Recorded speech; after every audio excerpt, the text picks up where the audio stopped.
Nwodo conspired with federal government against Ipob, Ohaneze youth alleges. Nwodo conspired with federal government against Ipob. The leader of Ohaneze Youth Council worldwide has rendered an unreversed apology to all Biafra agitators who may have been slighted by the recent spat between the parent body of Igbo social, cultural and leadership of the indigenous people of Biafra, Ipob.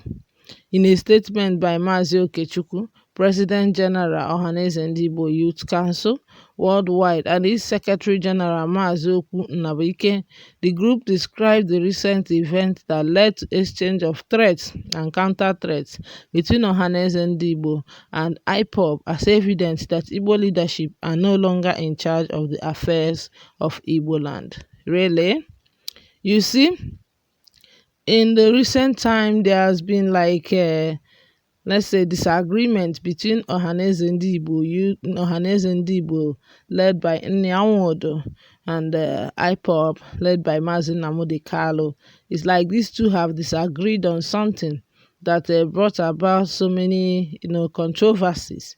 So now the Ohaneze youth, being a wing of Ohaneze General, is apologizing to the Ipob, saying that they should, take it easy because they believe that what Nwodo led administration is doing is not for the benefit of Igbo land. It's not for the benefit of Igbos. And in other words, they so much believe that the Ipobs are working as in tooth and nail for the Igbos.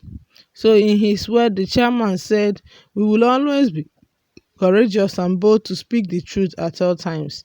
In Igbo land today, it is regrettable that Ohaneze had lost reference to Ipob, as Igbos no longer have confidence in the deceptive rhetoric of Ogbonnia John Nwodo."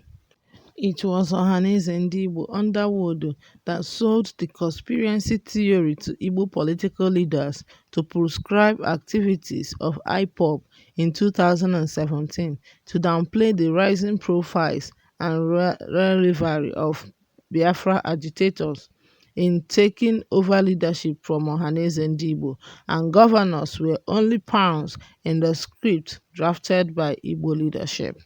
So, in other words, this group is apologizing to the Ipob for the 2017 Operation Python dance that was melted on them and killed them in the numbers, because according to this report, it is believed that Nwodo is the mastermind behind that Operation Python dance, that he used the governors because he cannot on his own actually achieve it.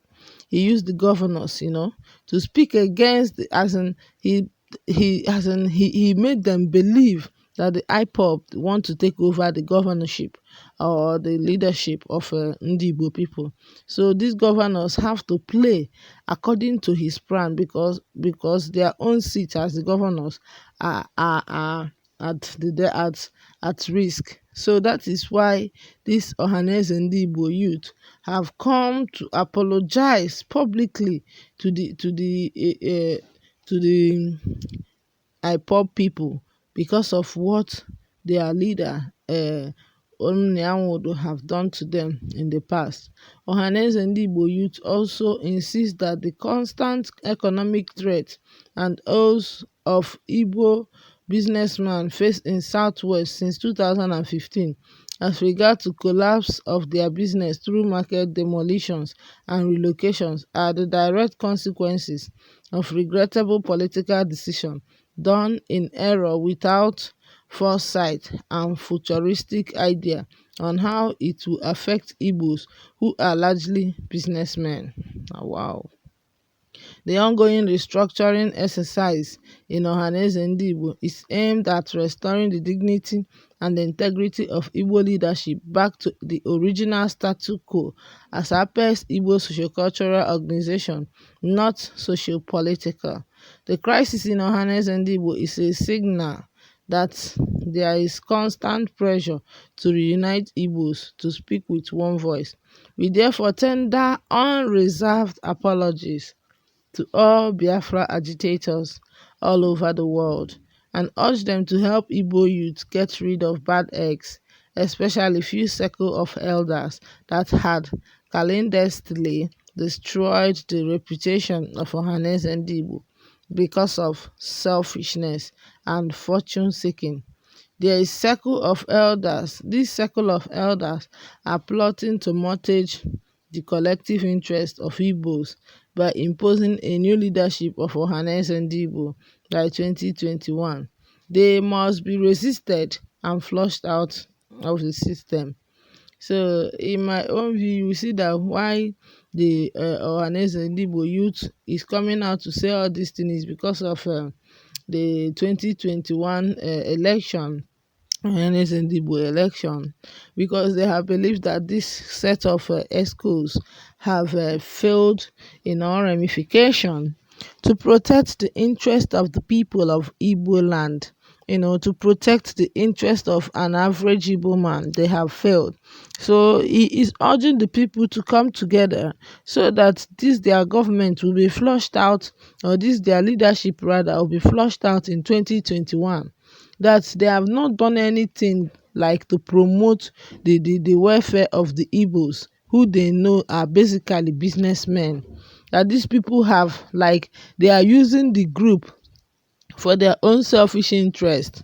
They are using the group for their own political interest, and not actually for the benefit of Igbo people. So this particular Ohaneze youth is condemning the act of selfishness that is there vividly in the life of Ohaneze and Igbo general. That is not what it is meant for. That the group is a social cultural group and not a social political group. Like, if you will see, you will know that some people have started already trying to lobby Ohaneze and Igbo ahead of 2023 presidential election. They have started, like, they are trying to, like, do one or two things so that Ohaneze and Igbo will be for them. And this is not actually what the Igbos want, because these people should be there to represent the Igbos and to protect their interests at all costs, and not using them as a political platform to work against the Igbo people and what they wish they could achieve. For instance, now, all this thing that is going on between Nwodo and Nwodo is because Nwodo have seen that Nwodo is not doing what he ought to do as the leader of Igbo people. Rather, that he's using it because of his selfish interest. And now this Ohaneze and Igbo youth leader have come out to confirm what Nwodo have earlier said, that these people are selfish in their doings.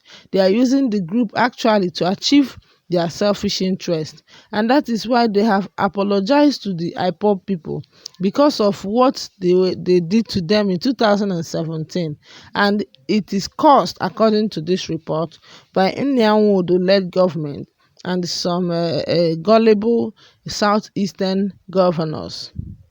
So you will see that a lot of things are happening here, a lot of controversies. Some people have their own belief in this, while other people do not believe in the same.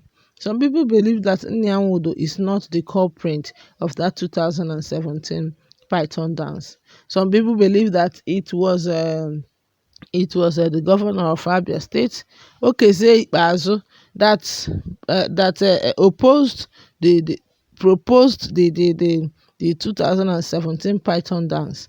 And now the Ohaneze and Igbo youth in their own believe that Nwodo single-handedly architected, like he is the person that brought about it and perfected his plans through the southeastern governors. So you see a lot of controversies over this, but the truth is that the Igbos should work together for this Biafra to come. United, everybody can stand, but divided, nobody can stand. And since this group is, as in, they are not united, because anybody that wants the benefit of the Igbos will actually support Biafra. They will actually support Biafran agitators, because it's not easy for somebody to come out. You are not paying that person. You are not paying them. You are not, doing it. They are not politicians. They are not on salary. They are not on government payroll. and they come out to say, this is what we want. No to this, no to this, we don't want it. So it's not actually easy. So to this effect, we would like to see your own comment in the comment section. Thank you for watching, and bye for now.